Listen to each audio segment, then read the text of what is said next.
Okay, I'd like to call to order the Urban Design Commission meeting for Wednesday, January 13th, 2010.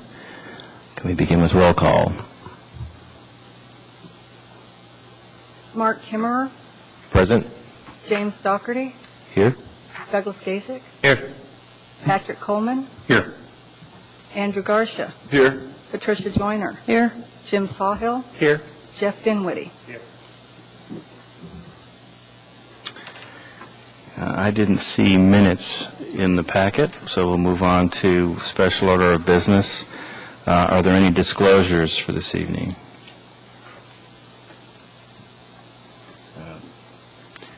So hearing and seeing none. The other special order of business is the election of the vice chair. We're without a vice chair, so I'll entertain nominations.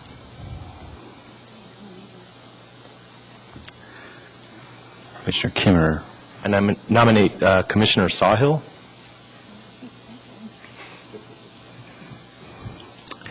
Do you feel you need to speak to that nomination? I certainly can. I think Jim's got a good understanding of Robert's Rules of Order, and I think he would be a great vice chair. Okay. Any problem with that? No, Mr. Chair, I can run a meeting. Okay. Any other nominations?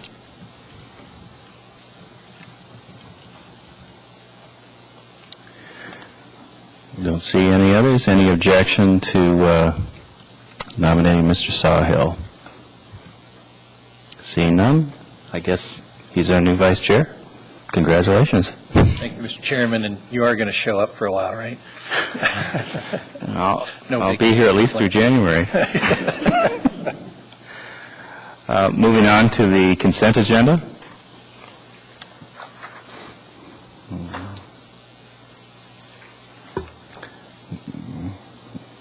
We have a motion to approve. It's been moved by Commissioner Kimmerer, seconded by Commissioner Gasick.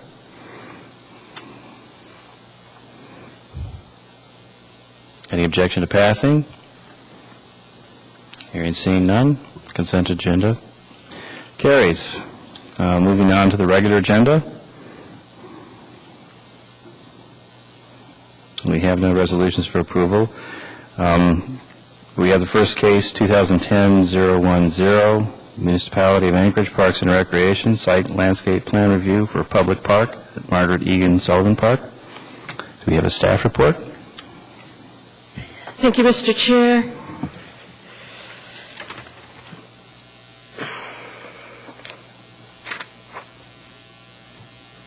I'll just get to some of the items I had noted in staff's review of the project. I had spoken to Elise Huggins about these items earlier, a couple of weeks ago, and one item I noticed is if trail users are approaching the park from the southeast along the trail, they're likely to create a shortcut to the park improvements or the cafe rather than use the trail entry. And so I inquired whether or not another trail entry could be shown for trail users who are coming from the southeast. And Elise said, yeah, go ahead and make that a condition. So I did. Also, the submittal had said that alternate rain, that snow was going to be, if it was needed, was going to be plowed into either the north or south sides of the parking lot. And they are going to and do currently plow the parking lot. But alternate arrangements for snow storage are needed as the drainage swales cannot be used to store snow. The swales have to be maintained to allow the drainage to flow freely. And also the submittal doesn't address whether there is existing parking lot lighting, and if not, what lighting will be provided. The integration of a rain garden with the existing boulders along U Street provides a buffer between the park and the street. The rain garden will have multiple uses. such as preventing vehicles from entering the park, cleaning and filtering stormwater from U Street, provide habitat and buffer views of the park from residences to the east. And then another item, the submittal did not discuss the deliberation concerning the construction of the deck, paving area, and children's play area around the Covey Cafe, which is a temporary building. Was there discussion about spending public funds to enhance the area around the cafe when the building is not much to look at? The concern is with constructing improvements at the cafe, with the cafe is as the focus of those improvements. And then there were a number of recommendations. That's all I have. Thank you. Any questions for staff? Mr. Joyner? I had one on the floodplain page. Yes. It said that they were going to need a permit, and I was wondering if that's taken care of or if that needs to be a condition. Yeah, they'll have to, before they can move any further to get building permits, they'll have to have that flood permit submitted. That's all. And there may be other questions. If he knows, it says under other, the entire site is located within the boundaries of the 100-year floodplain of Chester Creek. Additional comments and requirements may be forthcoming with more detailed submittals by the applicant.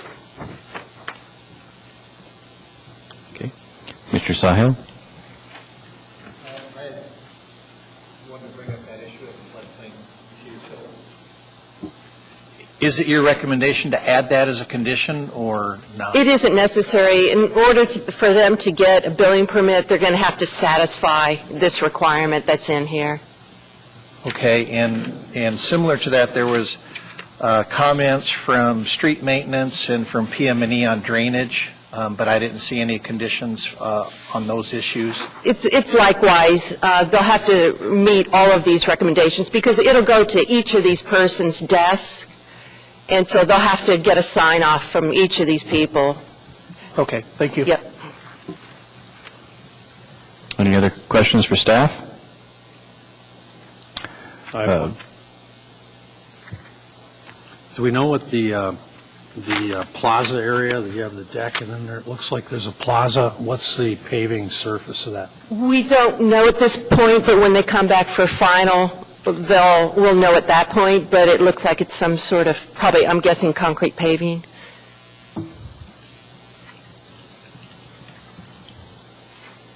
Any other questions for staff?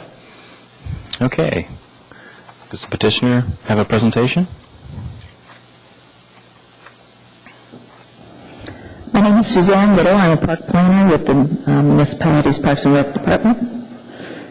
I don't know, you may not all be able to see this, but I'm going to stand. So the community has actually been working on a playground in this area for a number of years. If you spend any time down here in the summertime, you will see lots and lots of kids using the adult fitness station as a playground. And it's not designed for such use, and it's quite dangerous. Every time I watch a little kid climb around on it with all of its sharp edges and no safe surface, it makes my skin crawl a little bit. The community achieved a legislative appropriation. It's not enough to actually construct what we've got planned here, but at least it's a start, and I think it's a show of good faith effort by the community in moving forward with this project. We've also achieved a For the Birds grant that's going to allow us to do some interpretive work regarding seabirds and nesting birds in the Westchester Lagoon area as a part of the Rain Garden project. So it's exciting. I also wanted to let you know that the Covey Cafe is planning a rebuild this summer done by volunteer equipment, people, and materials. So I think we are coordinating with them right now. We don't really know exactly what their plans are, but the concern about improving the place when the building is in such substandard condition, I think will be resolved with the new work that will be done there. The most exciting part, I think, well, maybe not exciting, the part that's going to make the place a lot better, excuse me, is we're going to get rid of the giant puddle that forms at the entry of the parking lot every year. If you ever go down there in the springtime, there's this lake. The rain garden is going to be engineered such that it will handle that puddle of water that always forms there. It usually goes all the way across the entrance of the parking lot, and it's quite messy. So that's exciting, and we're hoping to construct the rain garden this summer with Youth Employment and Parks kids, so they will learn about how rain gardens function, and then will help us install the interpretive panels, we hope, this summer. That's it. Any questions? Thank you. Questions for the petitioner? Commissioner Garcia. First of all, I think it looks like a great project. I do have a question, though. On the east side of the building, it looks like there's a bunch of panels and the main fuse probably servicing the building, and that's also the location of where your porta potties are planned to go. I don't know what the NEC is for that, but there might be easement issues from having a facility stored near a meter, so you might want to look into it. Oh, okay. I see what you're saying. You got those panels in the main breaker, and then you got the Okay. porta potties right there. We'll check that out. There's also a window right there, too, on the building, so you might want to look at that. And then I had a question by the 5 and 12-year-old area. There's a lawn patch. Do you know what the use of that is for? What, up here? Yeah, to the east of that. This? Yeah, that little lawn patch. We are trying to solve a problem in the community. A fellow who lives across the street feels like the play area was too large. So this is kind of accommodating a neighborhood concern. It doesn't really have a reason other than that. Okay.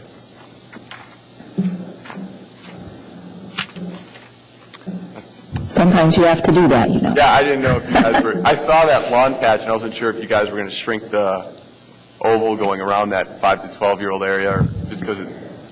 I don't know. I don't have any real comments about that. Okay. That's all I have to say. Okay. Commissioner Gassick. You mentioned the cafe being rebuilt in the near future. Is that going to in any way, do you foresee in any way that that's going to impact this site plan? Or are they going to just stay on the same footprint? As far as I understand, at this time, we're planning on staying at the same footprint. We're going to coordinate together so that it all fits with our plan, so that we don't end up with two disjointed things. So, we're working very closely with the Covenant House on this.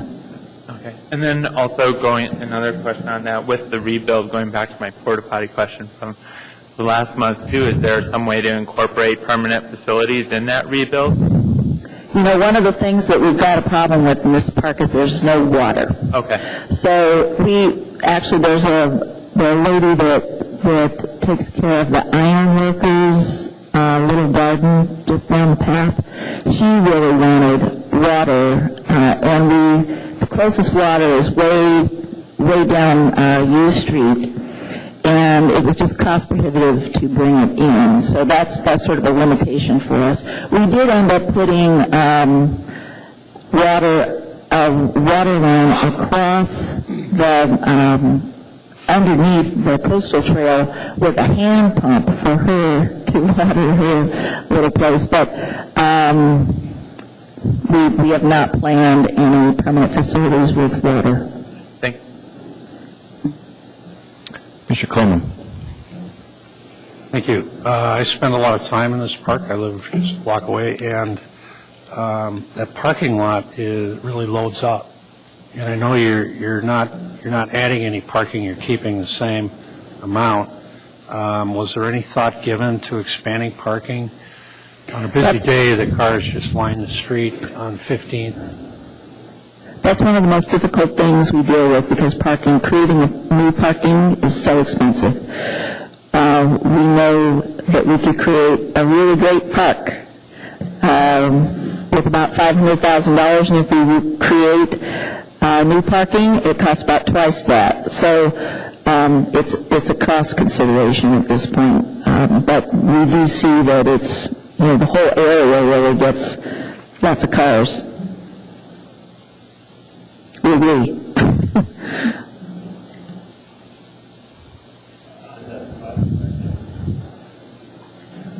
On the parking issue, one of the other problems with this parking lot is it's narrow, and when you park, you have the two handicap spots next to the deck.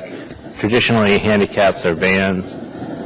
It doesn't look like there's a whole lot of radius to go back out of the parking lot that's next to the Covey to have a van come out of that. And it's almost, a lot of times if you have any vehicle that's bigger than a car, those first two parking spots, you pretty much got to back out the other direction all the way to the road. Are you talking about that parking spot and then the one right across from both those parking spots? Okay. The radius to turn out and then pull out of the parking lot going towards the street is there's some issues with maybe hitting the bollards or the deck. And okay. We'll check that out.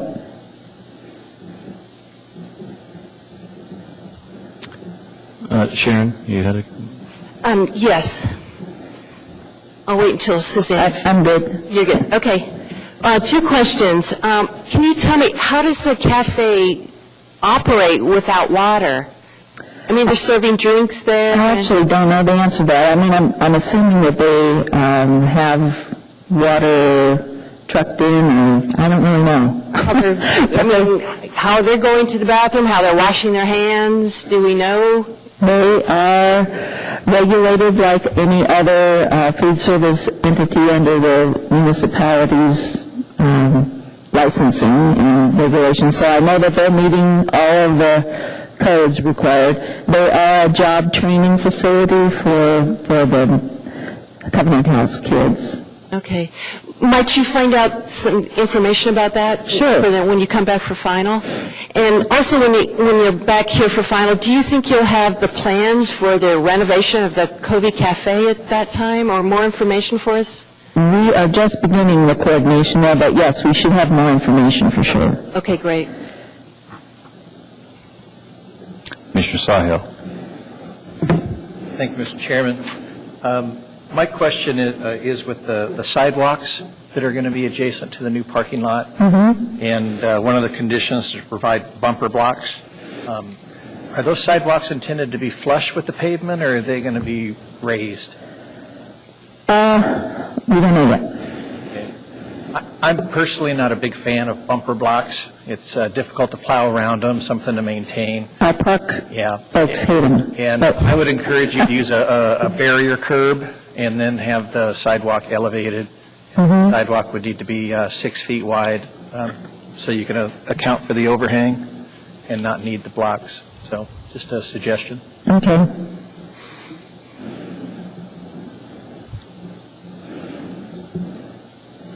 Mr. Joyner. I like this project, too. I had a question on the rain garden. If there's a lot of water in there, shouldn't the birch trees not be in the rain garden, in where the water's going to stand out on maybe on the, whatever direction that is, the west side, where their water won't stand around the birch trees? Okay. And I say this all the time, but 8 feet on center for clump birch is too close. I'd spread them out and give them some more space and use up more space for the same amount of money. And it talked about helping screening, but you must not want screening to the point of putting evergreens. There aren't any evergreens. You just want waist-high screening, kind of. I didn't know what the point of the screening. It's not really to create a big screen, just sort of a visual break between the park and the street. Right. Okay. And one other thing, it might not impact it, but I know there's a big infestation of the reed canary grass and all along the lagoon, and there was a project this fall to take some out. And I don't know if during the construction with this, if you might coordinate with the invasive weeds coordinator to see if there's some way to share the work. Or I think sometimes the shading, it seems, I've heard help. So.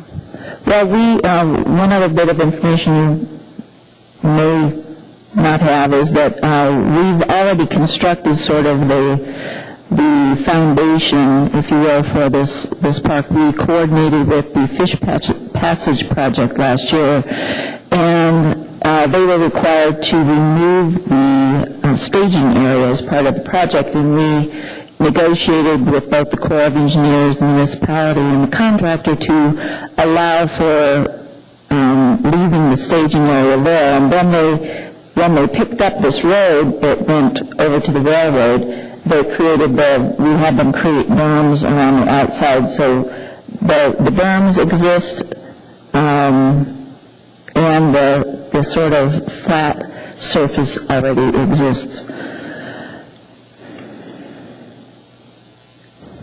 As does the beginning of a swale for the rain guard, but it's not done yet.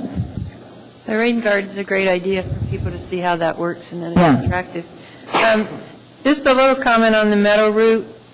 That really spreads, so you might end up with all meadow root. That's been my experience in my yard, and it's really hard to get out. It has an amazing root structure once it's in. But that's all. Okay. Commissioner Dinwiddie. On the clump birch, it just says 20 foot tall. How many stem are those? And maybe on the final drawings you can have a little bit more detail, whether they're native or nursery grown. And just because this particular tree is a little bit harder to come by, especially in this instance where they're not moose fenced. So maybe a little bit more detail on that. I don't know what was intended there, so we can provide more information. Any other questions for the petitioner? I just had a couple that I was interested in. One is, do you have a feel for where the southeast access would be that's mentioned to enhance the... No, I don't. But I do know, there is no sidewalk along this side of the street, so I don't know. We'll figure that out. We'll bring that to you next. Sharon, was your interpretation that would be for people on the trail actually to get into the plaza, or was this from the neighborhood? The comment about the additional southeast access. Yes, if people are coming from the southeast along that trail, they're going to cut over before they get to that formal entrance. Into this? Yeah, right. Oh, I see what you're saying. Okay. So, you can make an entry, or they're going to make their own. Okay, I see. And then just a typical question we ask, we've got a host of conditions or recommendations. Do you take any exception to any of the 11 that have been listed? No. Okay. And then one final question. I did actually see it in the text this time, the mention of municipal standard porta potties.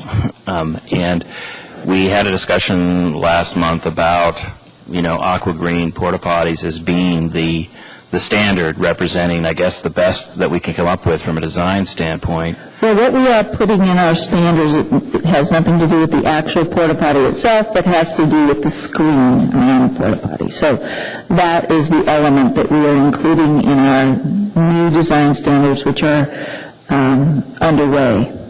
We're not complete yet. I guess the concern is that the standard relying on the use of, porta potties or rent-a-cans or whatever, as opposed to a design element like a vault toilet or something that's actually designed. We had some comments about the building, the condition of the building here. Very highly visible, highly used park. And what is now becoming this sort of, obsequious presence of portable toilets in our public facilities. And as, a urban design commission, I am personally kind of concerned about where design is heading with regard to, what we can expect in all of our parks. And I don't know, we'll take this up maybe after the meeting in other business, but if this is the first that I've heard that this is the standard, that this is the only solution that now the municipality is pursuing for providing toilet facilities in the parks. And I guess I'm somewhat concerned about that. I mean, I'm relieved that there is a sense to screen them, but the open question is whether or not this is really the appropriate way to deal with toilet facilities. And I don't think that this project should bear the full penalty for that. But we brought it up last time, we brought it up this time, and I think I'm going to try very hard as a commission to maybe put something formally on record in terms of our concern about the lack of design in this area. It's an important facility, and it's an important opportunity for design that I think is being missed. So, any other questions for the petitioner? Well, thank you very much. Thank you very much for your time. So the matter rests with us. It's time for a motion.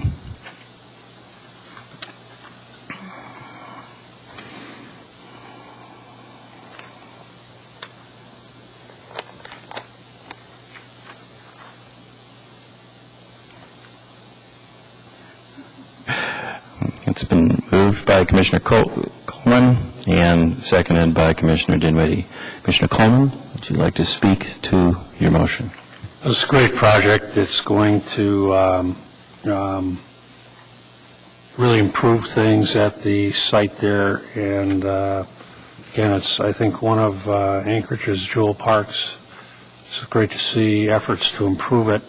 My motion would be to approve the site and landscape plan, subject to the conditions as outlined in the staff report.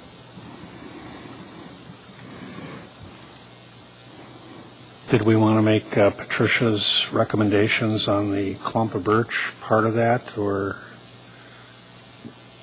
I think that was just a recommendation for them to look at. Okay.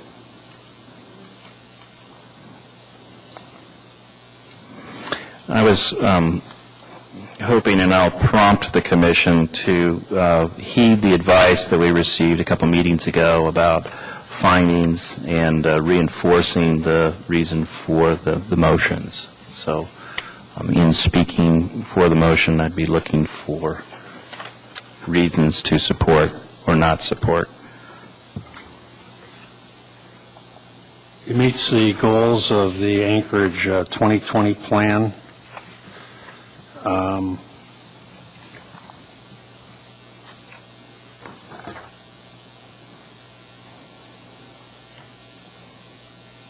Will improve the environment in that area and generally improve the park.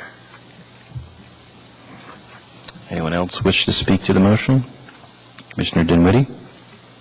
One of the things about this park that he touched on was this is one of the few parks that gets heavy use 12 months a year. It's got skating, it's got, it's full on. You have kids down there, you have Conoco involved in it. There's other parks that as soon as the snow flies, people don't even know exist. And I think that the rain garden idea is exciting. It's something that we should, there's just a lot of opportunity for education. I fully support it, and with a few modifications that we discussed, I think we should move this forward to get their final version and see if we can get this thing done. Thank you. Commissioner Joyner?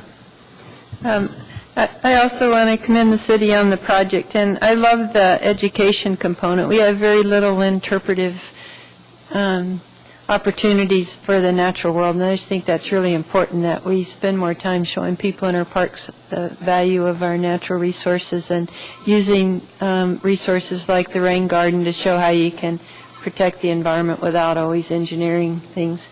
And also, I wanted to recognize all the people that contributed, because I noticed that a neighbor got a grant, and the community council and the design services were donated, and it just seems like a lot of community involvement. That's great to see people participate like that. Thank you. Any objections to passing the motion as proposed? Hearing and seeing none, motion passes unanimously. Thank you.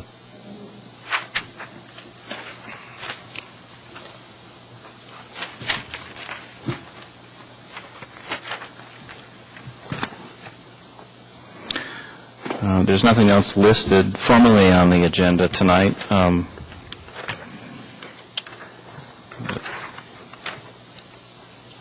Perhaps we can take the opportunity to hear some reports from different committee members, if there are relevant reports. Sorry. I had one thing. I wanted to ask some of the commissioners, their terms are up in October. It's a long way away. It's about 10 months away. We've already heard from Commissioner Joyner that she won't be requesting to be reinstated. But I wanted to hear if Mark, if you know at this point. I do. I actually responded to that today. Oh, did you? Okay. I indicated that I would like to serve another term. Okay. Good. The two reasons were, I think a landscape architect should be on the commission, and right. that I'd like to just serve the community okay. for your term. And Jim, technically your term is up also, but you've just gotten on, so I'm guessing you want to, or maybe not. I'm still trying this out, so I'm sure I'll request to be reappointed. Oh, you're serious? Yeah, I will. It'll be fine. I think I can handle one case a month. Okay, okay. All right, and then Jeff, Mark and Jim, if you would send a letter to Jay Jackson, letting her know that of your intention, and it's jacksonja.at muni.org. I did that today. Oh, you did that also? I copied Danielle. Danielle, is that right? Yeah, Danielle. Mm-hmm. Okay, and so I guess she'll forward it on. Okay, great. And I did send it to Jay Jackson. Oh, did you? Did you send a copy to me? I didn't. It didn't say to do so on the email that okay. was sent to me. But I'd be happy to forward it to you. Okay, and then, Jim, when you do that, can you send me a copy as well? Sure. Or if you send it to Danielle, that's probably good enough. Okay. That's all I have. You know, I just wanted to bring up this issue about the porta potties. I don't want to make a mountain out of something that's really small, but I think we are charged with sort of protecting the idea of design, especially in urban settings. And I'm concerned about this sort of proliferation of sort of crappy facilities that are now becoming acceptable. And how do we set the bar to an appropriate level? I don't know. Do commissioners feel the same way? As an architect, maybe you should design a good-looking one. I could offer up 10 different good-looking ones. No, but I mean that would fit the company's requirements in terms of cost and so forth. I can certainly understand the conundrum here. The Parks and Rec Department is being squeezed.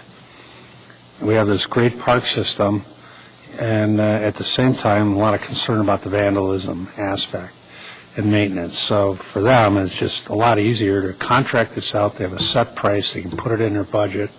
No surprises. On the other hand, I agree with your assessment of the looks of these things, particularly the colors, which I'm sure was selected for a purpose, highly visible and universally recognizable. And people know what that is. So I don't know what the solution is. It's unfortunate that we can't have better facilities in our parks? Well, if we looked at state parks or national parks, there's a pretty good model for year-round, durable, maintenance-free vault toilets, which function much the same way or service much the same way. Now, they lack the ability to be sort of swapped out economically, or that whole sort of contract maintenance thing, but I mean, you can tailor those to look any way you want, and it does have more of a sense of permanence and has the ability through design to say something about what the park is trying to accomplish visually. So, I don't know. I'm conflicted. I want to do things that are economical, but at what point have we sunk lower than, as stewards of the urban design should allow? And who will speak up for this?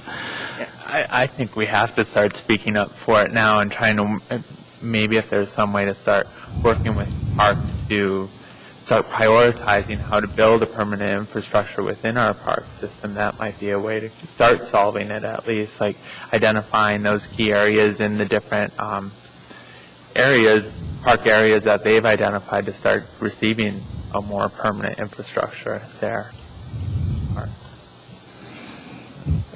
So does the commission feel it would be appropriate that we would offer up a letter of recommendation or suggestion in terms of what could be done as an alternative? Just the tone of this is it's not sort of a scolding tone, but it's one of concern and one that might point what the other alternatives might be. Does that sound appropriate? I wonder if we couldn't get, standard plan sheet of the state prototype. Yeah.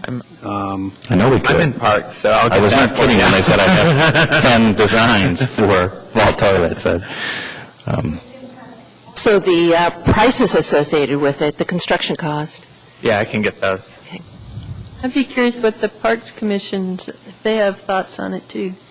Maybe it'd take both groups promoting it, but it's hard to imagine that we couldn't afford what state parks can afford because they never have any money, and I know they've tested things for years to find out which is the most nothing's vandal-proof, but least likely to be vandalized and burned and everything else that happens to state park toilets. State parks around, there are prototypes that you can buy off the shelf that are made completely of precast concrete that is bomb-proof and fireproof. I mean, the prototypes exist out there. They're probably costly, but viewed on a total life cycle basis, I mean, there's a reason that these things exist. We don't have the only concern about maintainability and cost. Every community in the country is faced with these same issues. So, what do you have a contact at state parks who could maybe chime in on this? Well, Doug and I both work for DNR, but he's in state parks, so I'm sure it'd be easy to get. Yeah. Okay. I mean, do you think that they have a position, or again, it's a positive message of encouragement, but I'm just concerned. It's one of those things that just little by little everything erodes until we're squatting in the woods. We should find out what the porta potties cost too, because maybe when somebody does look at it over the long term, maybe it's not so different that the public wouldn't support it. No one likes to use those, I'm sure. No. So there's a cost evaluation that needs to happen as well, and maybe that's with standard wood frame ROMTech unit versus a precast concrete unit versus the rent-a-can plastic units, and just get some sense of what a 5-year cost or a 10-year cost might be. Ones I've seen that I think are really good, it might be good in the urban parks, have a fiberglass, it's almost like the tub enclosure, in your house kind of thing, and so the employee can just come and hose it down and clean the whole thing out really well. Yeah, those are the ROMTech. They're right out of a catalog. They're easy to get. I think they cost $65,000. I know, the ones with state parks that they use too. You can tweak the design a bit on all those facilities to actually fit the context that they're going in. So. they don't always have to be a standard. So this sounds like the formation of a type of a committee effort, a subcommittee related to this. Doug, would you like to address the liaison component with state parks? Yeah, Maybe get their sort of reading on this? Yep. I do have access to, we specialize in toilets. I have a lot of information on this stuff. So I could get life cycle information from that standpoint. Maybe I'll come back for our next meeting with a draft letter or something like that. That would be very much appreciated, because I know that that's a big factor in your decision-making. And that would be the cost for the servicing on the rent-a-cans? Okay, is that like a monthly kind of thing? Okay. There could be an environmental analysis associated with it. I think the blue chemical in the porta potties must cost something to get rid of, and it must have an impact on our system or wherever it's dumped. I think that was the case in some other projects I've been involved with. So that could be something to discuss as well, research. Sorry. Do I need to repeat that? Okay. Could we find Something out to how research. many- I feel another committee member responsibility. I'd be happy to. Mark? Okay, good. Could we find out how many of the porta-johns the Muni has in place?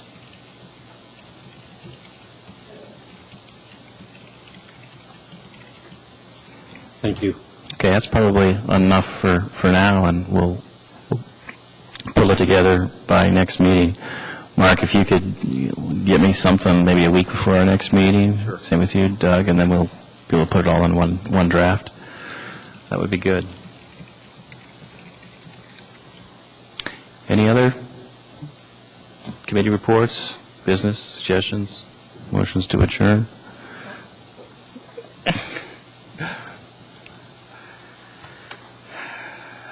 So moved by Commissioner Garsha, seconded by Commissioner Joyner.